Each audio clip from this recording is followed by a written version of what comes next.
Mics are going on. Good afternoon, Tampa Bay. We have a new show on WTMP. Show called Porch Talk Radio. Porch Talk Radio is a different kind of experience. It is the conversations you and your grandparents and the friends and neighbors used to have back in the day. This is going to be a little different in that this radio program is paid for by the Hillsborough County Republican Executive Committee, not authorized by any candidate or candidates committee. www.hillsborough.gop. So, welcome to the show. This show is an experiment. We're going to talk about the things that you've thought about, and sometimes you thought about them, and the media gave it to you in a way that you didn't perceive it. They gave it to you in such a way that you said, "What? What did they just say?" Like, let's make America great again. Now, many of you think that's cold, and I know because you say you think it's cold. But make America great again started with Ronald Reagan. So for those who put it in 2016, well, think about 1979. That's when that statement came out. Trump just decided to make that part of his campaign, make it part of his campaign slogan, because, again, it worked then, it may work again. So that's part of the process which we have. So what we're going to do is we're going to talk about politics. We're going to talk about candidates. We're going to bring people to you, set them in your front room, and have you listen to what they are about. We will take phone calls. The call-in number here is 813-251-9867. Again, 813-251-9867. And the 9867 is WTMP. So let's make America great again became Trump's campaign slogan. And black folks thought that meant let's go back to slavery. Let's go back to the 50s and the 60s. Let's go back somewhere else. And the media tells you that. They'll tell you, well, that's slang for, let's go back when white folks were great and black folks were not so great. That's what they say. And they say it in such a way that some of you actually believe that. But that's not what the slogan is about. The slogan was when Ronald Reagan ran. And he knew that the country could be better than it is today. And today, the country can be better than it is today. That's what that is all about. It is about enlightenment. It's about making people feel better about themselves. I know it makes me feel better when somebody say you can do better. And why don't you want to do better? That's a feeling. That's something that comes up in you. And most people want to be good. They want to be good at what they do.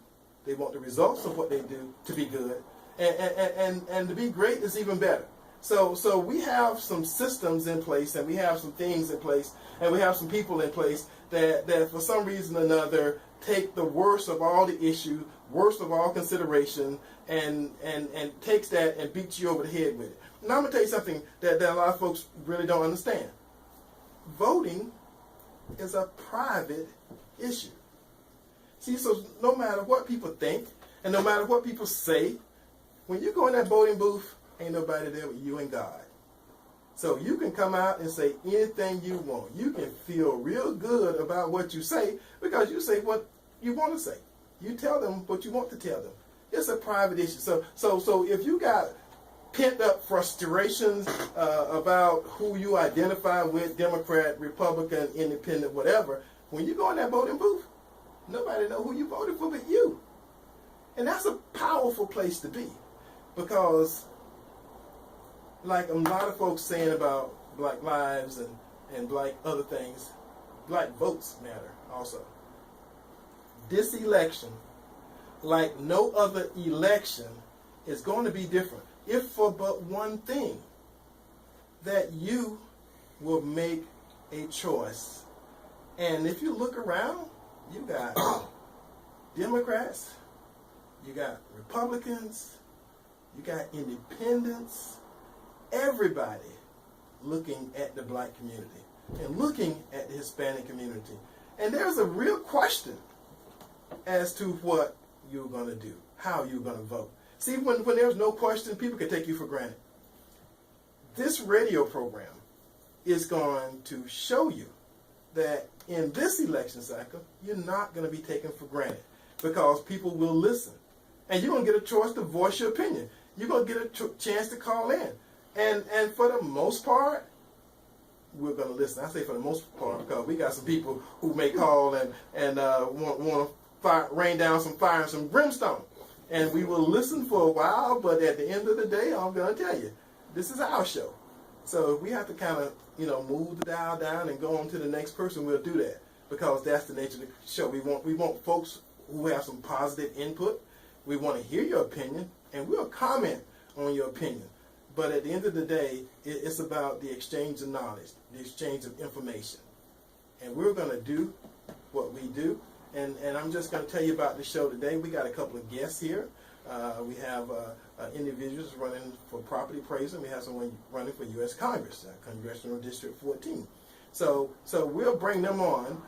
But again, welcome to Porch Talk Radio, because at the end of the day, we should be communicating. And if we're not communicating, that means, all parties involved, everybody with the concern, everybody with the opinion. This is the place for you. That's why it's called Porch Talk. So it's not called any particular show. It's not the Eddie Adams show. It's not the Gabriel Phillips show. It's not, anybody you want to name show. It's called Porch Talk because if you understand the concept of speaking on a porch with your family members or with your friends, like in the olden days, when you could be walking down the road and you can actually walk up to people sitting on the porch. See, I'm from a little small town called Lake Wells, Florida, and even places here in Tampa. You could do that. You can see people sitting on the porch because you know them, but they're your friends. Even if they're not your friends, if they have those kind of public conversations, you can walk up and engage. And that's what this show is about. It's about engaging in public conversation about the things that matter. And if they don't matter, maybe they will later after you engage in the conversation. So we're going to do this thing. We're going to have some fun. I'm not new at this, and on the way in, my co-host ran into some calamity, and so as opposed to having the co-host today, it's going to be just me and you, and our two candidates here. So we're going to do this, and at the end of the show, we're going to have them speak. Each of them are going to speak. They're going to address you. If you want to call in after they speak, we can do that. And toward the end of the show, if you got anything you want to say to the community, anything you want to say to me, we got a couple of minutes for you to call in. So let's do that. And what we're going to do is, up first, we're going to have Christine Quinn. Okay, I tell you what, we got a call already. So go ahead, we'll take the call right now.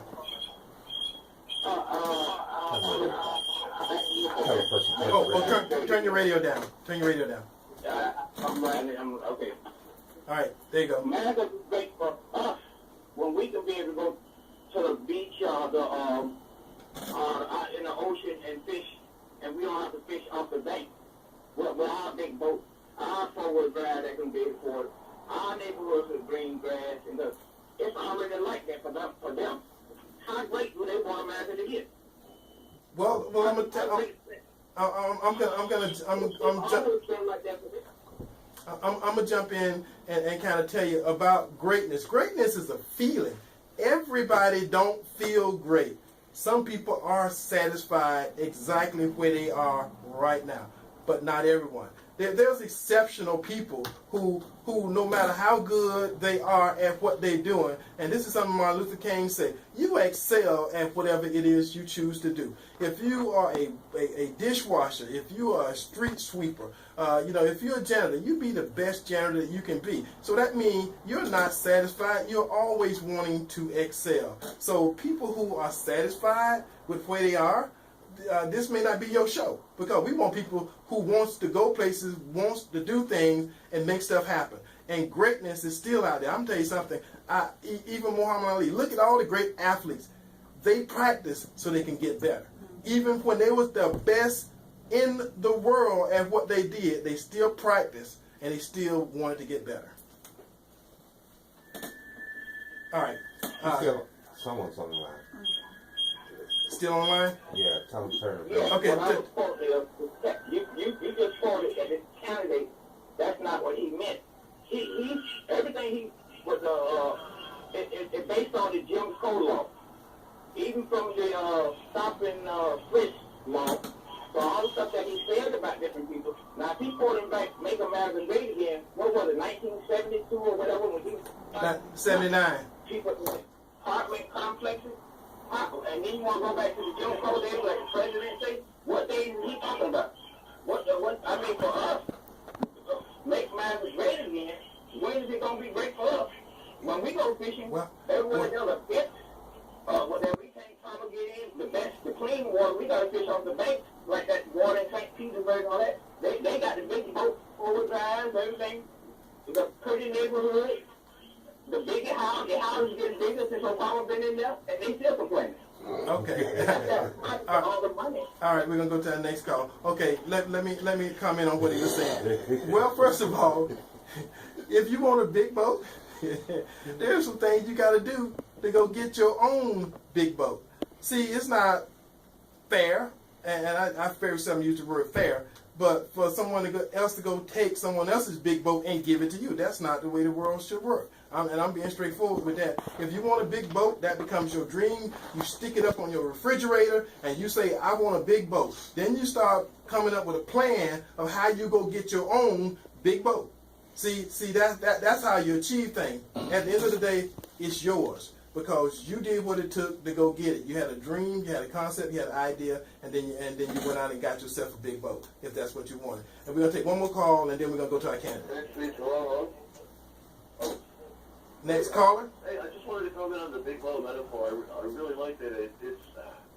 It's when basically you are manifesting your own destiny. You're the only one that can initiate change in your life. Is basically what you're saying. Is if you need to do something, you need to put that goal out there, whether it be short-term, long-term, tangible, intangible. You got to put that out there, put that intention out there, and accomplish that, right? I think I get the gist of what you're saying. Yes, that's exactly what I'm saying. I'm saying it's your vision, it's your want, it's your desire.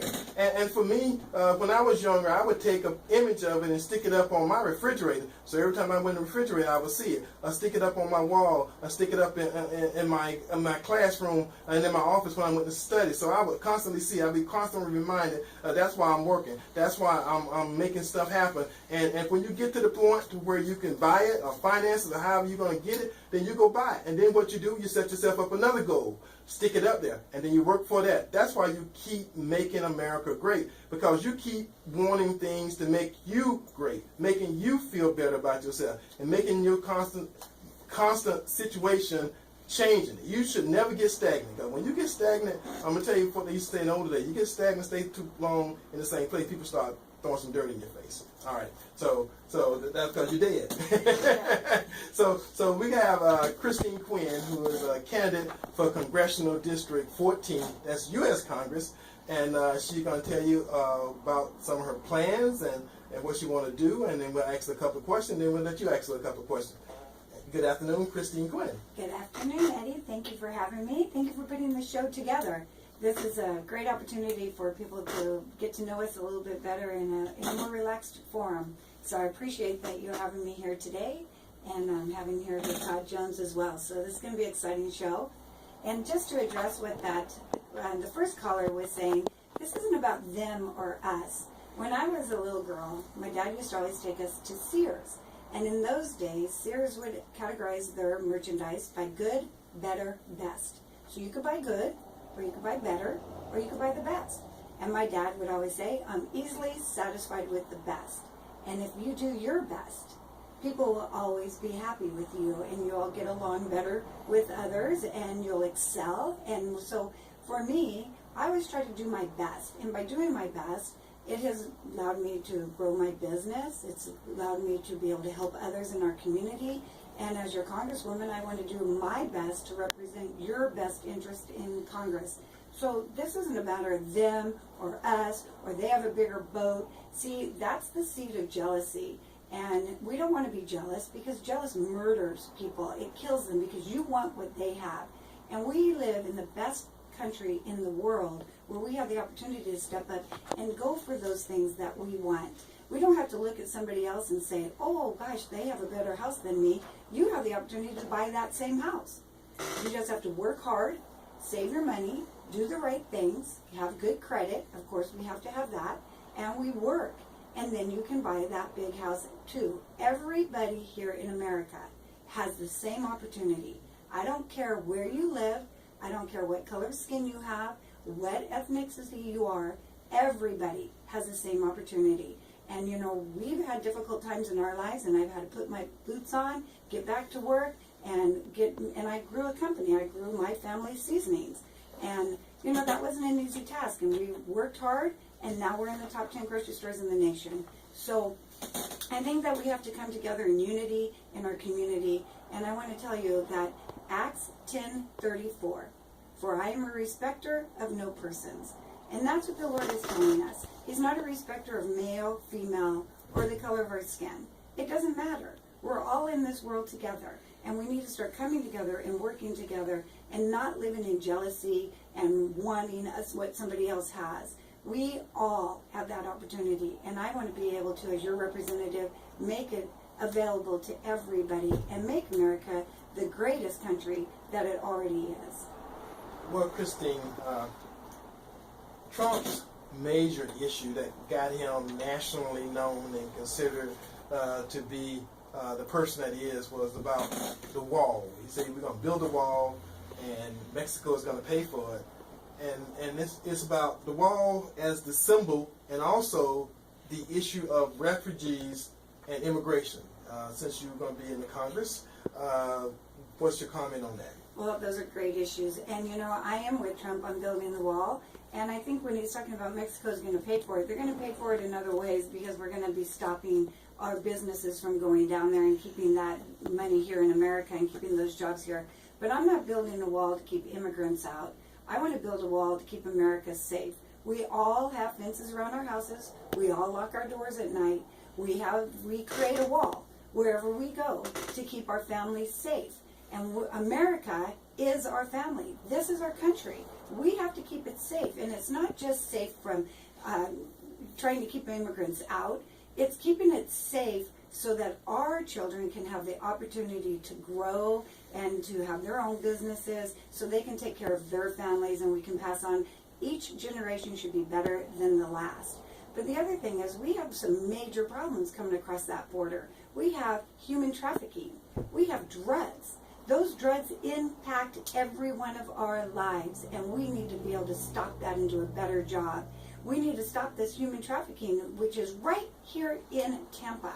Don't turn a blind eye to what's happening, and let's follow the money trail.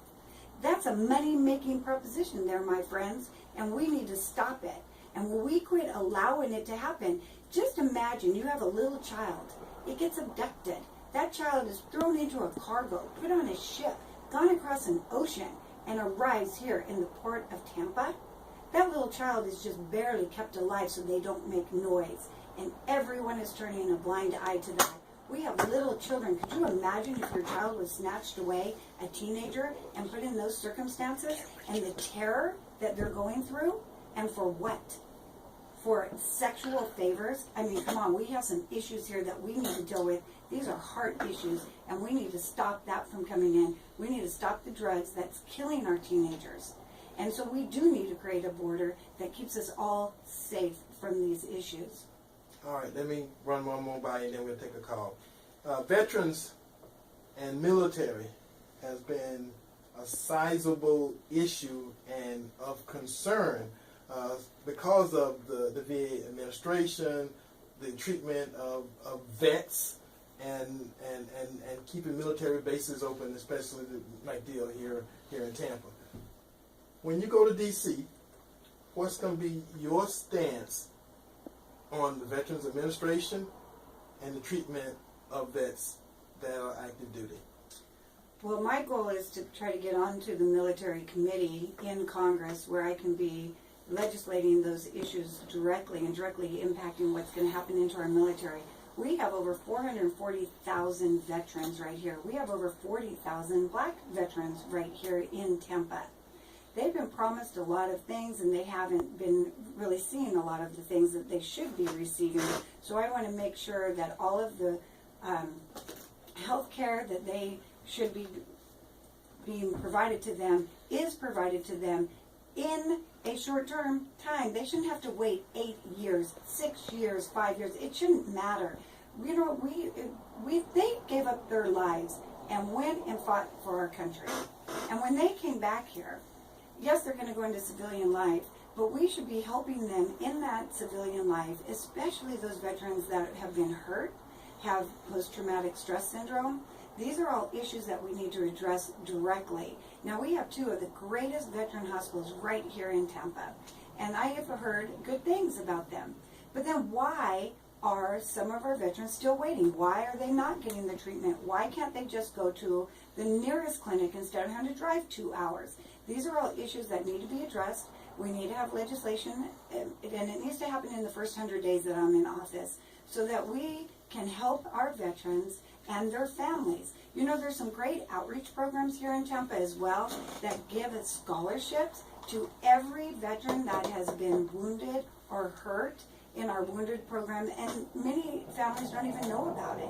So I want to be able to make these programs available where you could go on my website for Plan for Congress, and we will know where they can go to get the benefits that we have already said we're going to give them. So it's not trying to make new laws, it's just enforcing the laws and enforcing legislation that we already have, and making sure that people know where to go to get those benefits. And I will stand strong for our military. I will make sure that the funding goes to our military, that strengthens our military to give them the equipment and the tools they need to keep us protected, so that we can have a great country. All right. We got a call. Welcome to Porch Talk Radio. Caller. Hello? They there?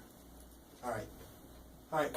Got another caller? No, keep it. All right. Okay. Okay, well, Christine, your closing remarks, and what you want the people to know about you, lasting, images. You're going to burn this in their head. What's that image look like?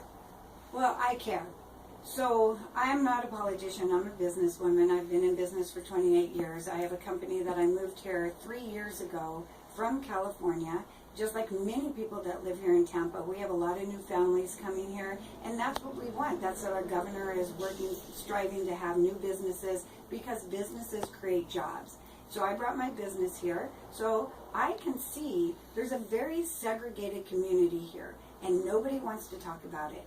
And we need to start bringing our community together. We have some wonderful businessmen and women in our black community that are reaching out and trying to help our youth. And the white community, they see that as being them over there, or they're rich or something. That's not the case. I'm a white person. I care. I care about everyone. I don't care the color of the skin. We need to come together. You think those little children care what color skin they have? No. As adults, we plant that seed. And we need to stop doing that. We need to plant a seed of love. God loves us all. He created us in His image, and He loves us. And that is really what I bring, and what I'll bring to Congress, is that this country was founded as one nation under one God. And yes, we have freedom of religion, but we need to start standing boldly for God, for Jesus Christ, our Judeo-Christian, and protect Israel, and to keep our family units growing in the love of Christ. And that's what we're missing. We took God out of our schools. Look what happened to our schools. We're taking God out of our community. Look what's happening to our community. Look at our children. We have lost souls that we need to bring back to God, and we need to be God-centered. And that's really what I'm about. When I talk about education and eliminating Common Core, it's bringing back the basic principles of teaching, cognitive thought processing, letting children learn. We have some great children out here that we need to start to listen to them and listen to what they're going through, and then start restoring these lives here in our own community. It starts at the city, the county, the state, and then globally. But we need to start it right here in Tampa, and that's what I want to bring to Tampa. All right. Thank you so very much Christine Quinn, running for U.S. Congress Congressional District 14. And most of the guests that we will have on this show, if not all of the guests on this show, will be Republicans. So again, we're bringing you the voice of the other side. So the side that you don't hear very often, because most of our media tends to be focused toward the Democrats, and this show and its sponsors are Republicans. So again, thank you, Christine, for spending some time with us today. Thank you. And maybe between now and the election, we'll get you back on the show. That would be wonderful. Thank you for having me. I'm sorry I have another commitment. We're over at the college doing a small business forum. There's a lot of great businessmen and women out there talking to the college students, and so I have to head back over there. So thank you for having me. All right. And the callers again, the number is 813-251-9867. That's WTMP Porch Talk Radio Show. And now we're going to have some information from our other guests. We got a call. Okay. Bring caller, Porch Talk Radio. Hello? Hello? Yes. Eddie Allen, Porch Talk Radio. Let us hear what you have to say. Yes, I just caught the end about that lady that was just on. Yes. You know, if she going yet, I wish I could have a dialogue with her. She was talking about this country was built on what? On love and I could be sitting there and let her say that, man. This country was built on hate. This country was built on rape. This country was built on killing. This country, I don't know why they can get in front of the radio and we allow them to say this all the time. How this country was built on one God. How this country was built on this great religion. That's not true. I don't know why we let those people come on the radio and say this, or we let them come on the air and say anything like that. This country was not built on love. This country was not built with black people in mind. And it's still that way today. She's talking about going in there and changing all these things. I don't see how, when the system's not set up for it to be changed. The system's set up for black people in America to be on the bottom of the pole as long as you're living in America. And that's the way the system is set up. And for some people to be saying that this is the greatest country in the world to live in, I don't know how a black person can sit up and say that. When once we walk out of our doors, we're followed. Once we walk out of our doors, we're considered suspicious. Once we walk in the grocery stores, you can just let me cut you off there, because one of the things when people say and compare America to other places, my conversation to you is and have you lived somewhere else? See, because if you say and assume that America is such a bad place, then you got to say I've lived in Germany, I've lived in Russia, I lived in Japan, I lived somewhere else, because I got something to compare it to. If you don't have anything else to compare it to, then that becomes a false statement on your part, because you don't know what it's like to live in another country unless you say that. Caller. Yes, I'm still here. Yeah, I can say that. I was in the military, so I have lived in Germany. I have lived and actually I lived over in Panama for a while. And you get treated a lot better, man. I don't know. And plus, brother, it all depends on what your expectations are. For instance, I know people that don't have a lot of money. That's where I come from, outside of Pittsburgh, Pennsylvania, and they're very happy, man. They do a vacation once a year, and they're very happy. They don't have a big gray house. They don't have this, what you so-called, in quotations, an American dream. And for that lady, or for anybody to come out and say that this place is an equal opportunity for everybody, that is false, man. That is very false. I'm 57 years old, and I'm talking through my experience. And I've been in the military. I spent 10 years in the military. And I'm not going to say nothing bad about the military. I actually been around a couple places because of the military. And for any black person to say that this is the best country to live in, that person has got to go and live somewhere else. Because people's got you thinking that this is the great country to live in. And that's not true. You can go live in an island, and it depends on what you really want. Everybody don't want all these great cars. Everybody don't want a great home. Everybody don't want to make a lot of money a year. Because, our life is not based on having a lot of money. I mean, we don't need a lot of money to live. But being that we're in this system, they got it set up the way we think that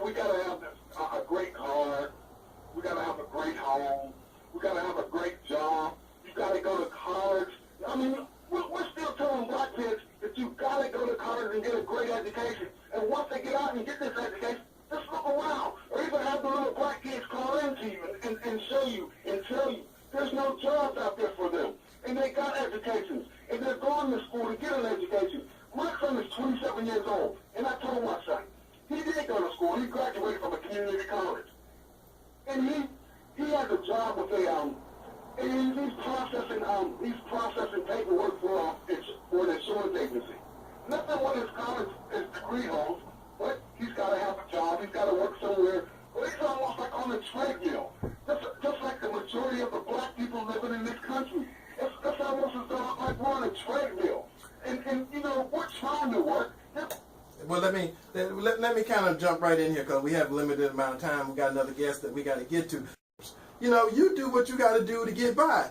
Sometimes you're not fortunate enough to have a great education and then go get a job that doing what you got your education in. Sometimes you got to make things happen. And I'm going to tell you something else. Until you can guarantee a job for your kids ain't guaranteed a job. That's the country you live in. Now, if your kids got to go work for somebody else, then that's called making stuff happen, surviving, getting through. But if you got a company yourself, when your kids graduate, they got somewhere to come and go to work. See, that's what we need to do. As black folks, we need to have companies so our kids don't have to go work for somebody else. They can come work for us. That money becomes part of our community. That's how we make things better. And the thing about it, we've been complaining about this stuff for 200 or 300 years. We have some that make it and some that don't. But at the end of the day, the one that says to themselves, I'm going to make it no matter what, you got a million survival stories of people who made it who look just like us.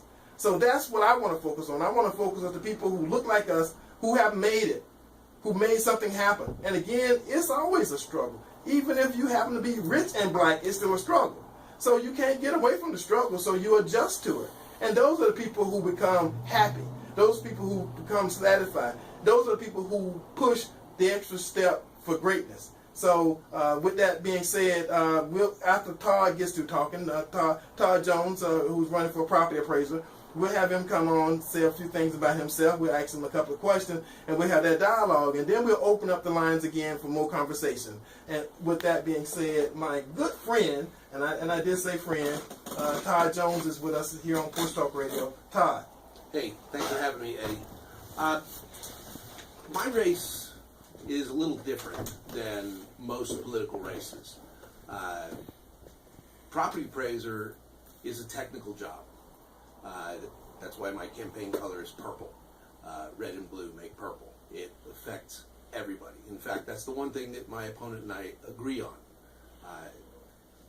I have been a property appraiser in private practice for over 30 years. I hold the 3 highest designations in the appraisal industry. I have taught appraisal at the University of Florida for the Florida Bankers School, for the Appraisal Institute. I have hundreds of former students who are now successful young professionals. A good number of them are African Americans.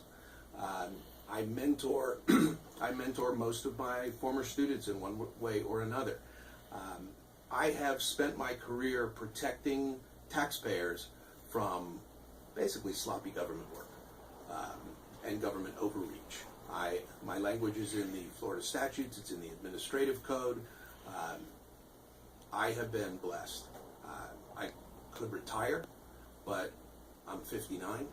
I've got a lot of fire in the belly, and I want to help our community. There are things that I know, things that I see that I can fix. The difference with one of the important differences of the property appraiser's race is it's not a committee decision.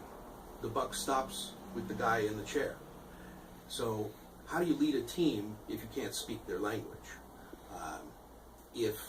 If you break your tooth, you go to a dentist, not a Democrat.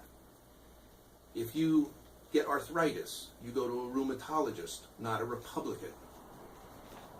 I have a specialized skill that I have spent my life developing, and I'm looking forward to an opportunity to help grow our local economy.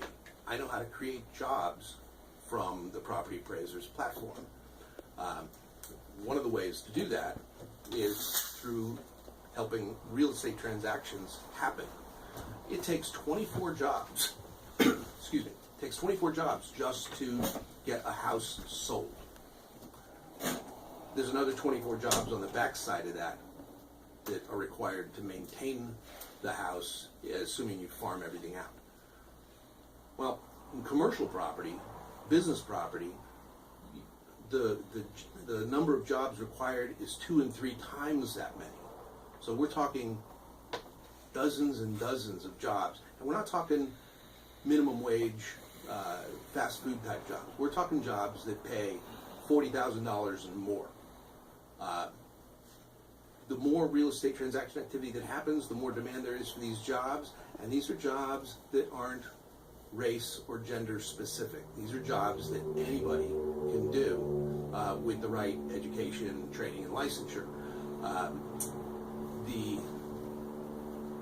When a bank writes a mortgage, they're undertaking the majority of the risk in that deal, and they don't know what their tax bill, what the owner's tax bill is going to be for months and months. So they're all in early.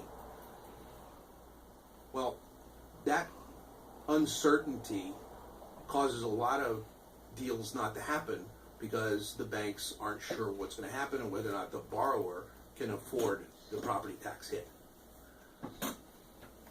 As the property appraiser, as I do in private practice now, I will tell the lender what the assessment will be after the sale takes place before it takes place.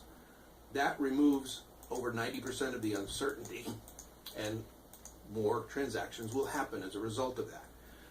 Add to that, I have been working with Andre Hill and others, the Urban Progress Alliance, on ways to help preserve the black communities in town. And I'll give an example. In West Tampa, there are 10,000 homes. 5,000 are already owned by investors. And a lot of them came into that ownership via tax certificate sales. If a person in the community can't pay their taxes and a certificate is sold and they don't buy it in time, eventually that house will be foreclosed on by the certificate holder. There are ways to prevent that. We've been talking about the creation of a community chest managed by community bankers and lawyers, respectable people who will be able to manage that. If somebody can't pay their taxes, the community chest can pay them for that person. The person writes a note to the community chest. They don't lose their home. Because they don't get a certificate sold. If a certificate is sold, the community chest can still go bid on it or buy it from the investor who buys it and help preserve the community. We got families in these neighborhoods that go back 4 and 5 generations. They should be able to stay 6, 7, and 8 generations. The mayor has his eyes on parts of West Tampa, the riverfront, and they're looking at raising the tax base by moving people out and putting in new, more expensive homes. I'm interested in helping the community avoid displacement through gentrification. Well, that's part of the issue that happens to us all the time. Folks decide that they want, and I'm saying this, I'm thinking about, they did the same thing to the Indians. Because, you got some property, somebody put you somewhere, and then something happened, the property value goes up, then it's okay, well, we need to move you guys out, let's put some more folks in here. And that's basically what's happening in West Tampa, because the units they put in now are mid-rise, 4 and 5 story buildings that's the people who currently there can't afford. So literally, you're changing the demographics of a community at the same time. You're not giving people choices as to what to do and where to go, because you're changing the whole community. There are other ways to accomplish economic growth. All right, we got a couple of calls. Let's take the first one. Welcome to Porch Talk Radio. This is Eddie. Hello? That's what I'm saying. But that part of the use, let's make America great again. Well, that slogan wasn't used until we got because of Obama. It's only because of that. No, brother. No one tells us why he using it. Okay, if you same way people got offended by the disrespectment of the flag, well, he has disrespected our president from the beginning, and we got a right to stand up and offend our president because that slogan only used by all of those that part of that Congress that went to sleep and wouldn't help him do health care for all the people that need it, the more working class, like he's saying with the West Campus people, same thing, around communities that can't afford. We being bullied. It's no different. A man got $1 billion picking on the smaller people that don't have the money that they have. Okay, let's have a conversation because the first person to actually say let's make America great again was actually Roosevelt, because he was one of the ones charged with rebuilding the country. He didn't use it as his slogan, but he is credited with being one of the first ones to actually use it and say it. Now when Reagan came along, it was a different country, and it's a different country now. But the slogan says the same thing, and we as a people took it that he said that against Obama. If it's a good statement, it's a good statement. And again, every president has had to fight the Congress and fight the House and fight the Senate to get stuff done. Why do we want to make it something special because he's black? He's not going to get the treatment that he's black, because every president has a right to push his bills through to fight to make the system work. He has to make it work in his favor. And again, you got to take in consideration, this thing has been going on for 134 years, 137 years. So again, he's not the first president to have faced the challenges he's had to face. He has challenges, but those challenges are not just because he's black. Those challenges are because he's president. Yeah, but everybody, like I said, people need to get on board, and we need board up in every neighborhood. Make sure they get Hillary in there, because if they don't, because of the fish swamp and all this right here, this is a serious. Now, think about it. The AIDS epidemic. It was like the week about it right now. When you have seen AIDS, like, We lost him. Okay, all right. Do we have another call? All right. Well, Todd, I got one more thing I'm going to ask you, and then why are you, or why would you make a better property appraiser, and the benefit you're going to be to the black community as opposed to your opponent? Well, for one thing, I actually am a property appraiser. If you go to myfloridalicense.com and you look the two of us up, you're only going to find one of us. You can go to the appraisalinstitute.org website, look in the directory, I'm there. You go to the counselors of real estate.cre.org, look in the directory, I'm there. You go to the rics.org, look in the directory, I'm there. That's the Triple Crown in this space. If you put a tennis player in the quarterback slot, you are not going to win the Super Bowl. You know, Moffitt just got international recognition for being one of the best hospitals in the world, one of the best cancer centers in the U.S., because their CEO is also a medical doctor oncologist. Being able to talk to your team, being able to know what they do, and know that they're doing what you told them to do is important if you want to be successful. If you look at my record, I've been counseling the legislature since 2007 as a private citizen at their behest, because my expertise is internationally recognized. In 2008, I helped get a bill passed that leveled the playing field for taxpayers who wanted to challenge their assessments. Interestingly, if you challenge your property assessment in Hillsborough County, taxpayers only win 4% of the time. The initial number is developed with statistics, so they're wrong almost half the time. Yet taxpayers only win 4% of the time that they challenge. Something's not kosher in Denmark. Okay? I know how to fix these things. I have been a champion for taxpayers for over 30 years. That mindset, that attitude, that outreach is not going to change once I'm in the role. All right, and I'm gonna. I guess this will be a testimony because I have been seen with Todd. Yes, you have. I am sponsoring and supporting Todd, and I think at the end of the day, you have to vote for your own best interest. You have to look at the candidates. People have said for a long time, and I hear this, and again, I'm gonna just say what I mean. They say black folks are lazy. You just want to go vote D all down the line, as opposed to getting the information and thinking about the candidates and actually voting for your own best interest. Because each one of those candidates will represent you differently. And if you go through the ballot and go D or RRR and just go with a party line, I'm gonna tell you, parties give you some different things, and it's not all in your best interest. You have to look at the people who are running and do an evaluation of each one of those candidates and click the candidate that you think can represent you and do the best job of what you elected them to do. Now, Todd is actually a property appraiser.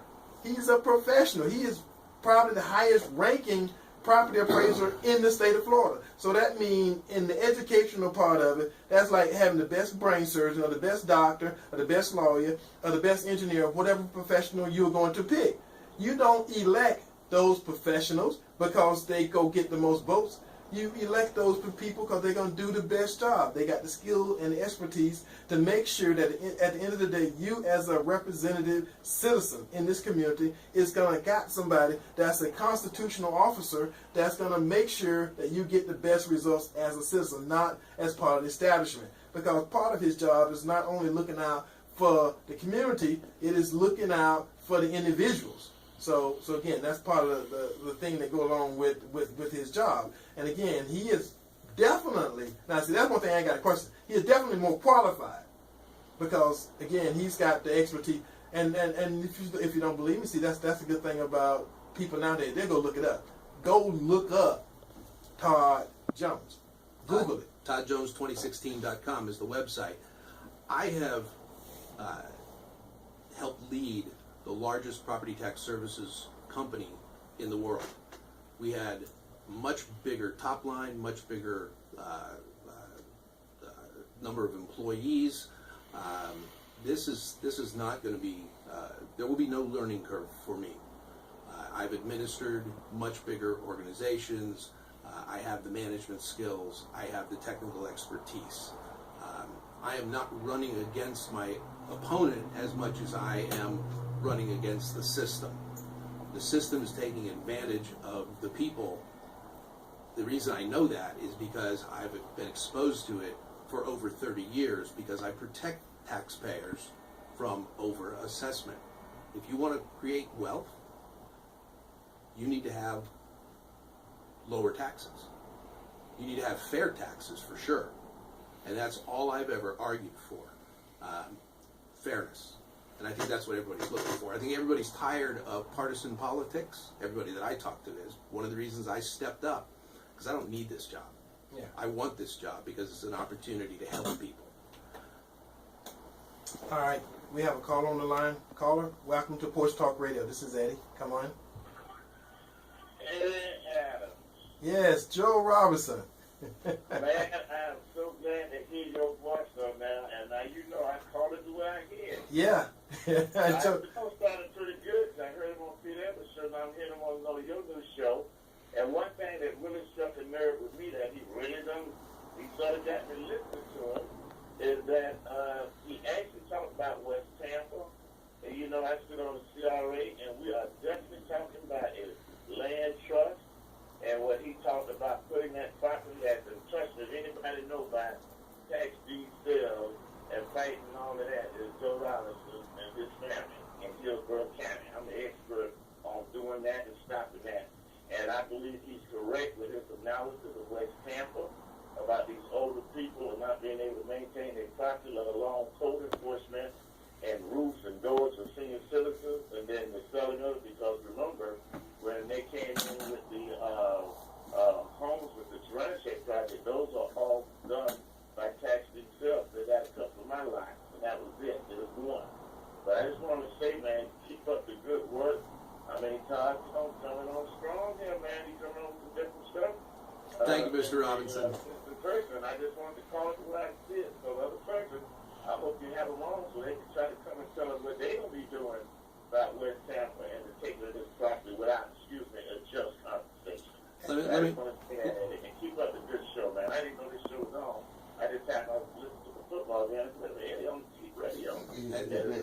Great getting it out there, Eddie. Great job, man. All right, Todd got something you want to say to you, Joe. I just thank you, Mr. Robinson. That's really meaningful to me to hear you say that. Once I'm elected, we will be having regular meetings in the community because there's nothing more powerful than knowledge.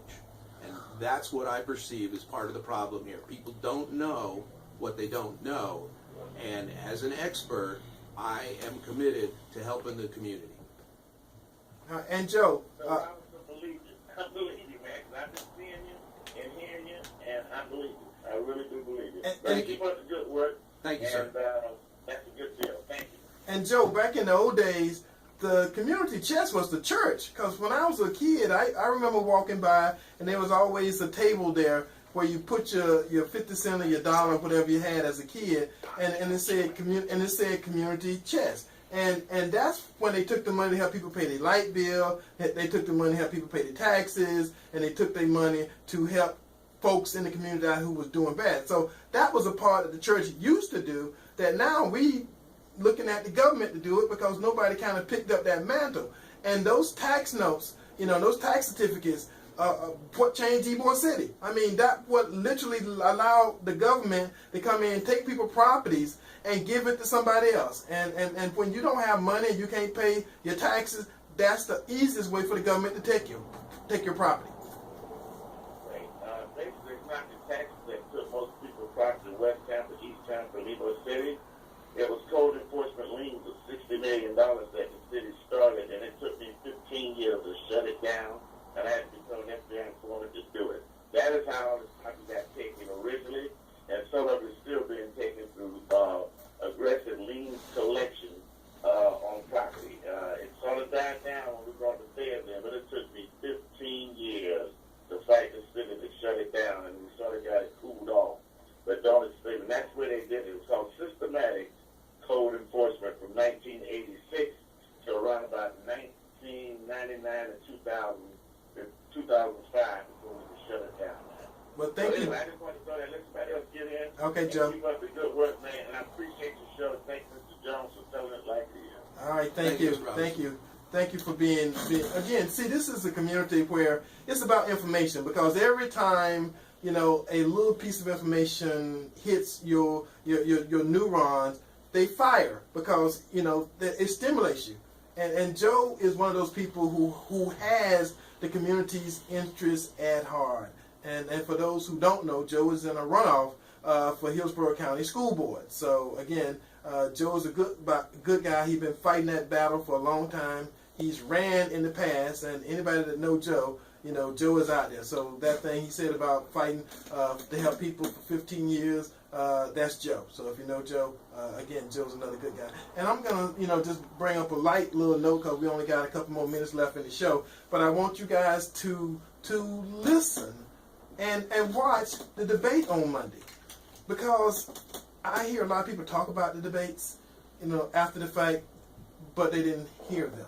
See, because the people, they saw them, they know the people's mouths were moving, but they didn't listen to what was coming out. So that's very important. And this is going to be the first debate. And I want you to kind of, listen to what they're saying and put something behind the words because it's a game. And there's no other way to say it. It's a game. It's one of those games where at the end of the day, it can hurt or it can help. It just depends on which way you go and how you look at it. But one thing for sure, when it's all said and done, the country will go forward. And I know that's Hillary's statement, but that's going to happen whether she make it happen or whether Donald make it happen. So there's some things going on, and someone told me the other day and said, these are the worst two possible candidates we could have ever possibly had. okay, with that being said, you still got to make a decision to take one or the other.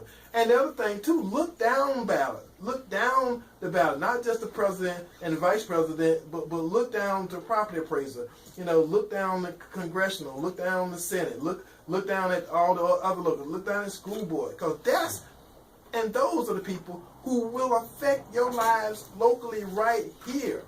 See, I don't think any president ever elected affected my life, my ability to make a living, or my ability to feed myself and my family, keep a roof over our head. I don't think any president caused that. But I know good and goddamn well there's some local officials here that's taking some money out of my pocket. You see what I'm saying? Yes, sir. And they took some money out of my pocket for the wrong reasons. So that being said, you're talking about school board, because currently I don't have any kids in public school.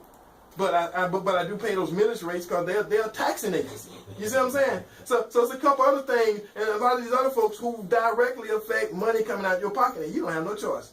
So again, I'm gonna let Todd say a couple of words, and then we're gonna end this thing. Todd, final words. Keeping it fair. That's what I'm all about. ToddJones2016.com. That's Todd with 2 D's. ToddJones2016.com. Please go check me out. Anybody who wants further questions, you can send me an email through the website. I'm happy to help. All right, and this program was paid for by the Hillsborough County Republican Executive Committee, not authorized by any candidate or candidates committee. www.hillsborogop.com. So until next week, I know we got some stuff going on. Go Red 2016. That means Hillsborough County is going to go red 2016. See you next week.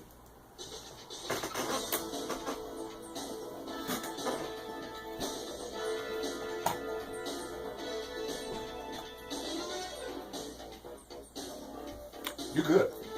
Everybody relax. Thanks for getting us through. Did I do okay? Yeah, you did a great job. You did a great job. I was impressed. I've heard it. I'm jaded. All right. Good. That was nice that Joe called. Yeah.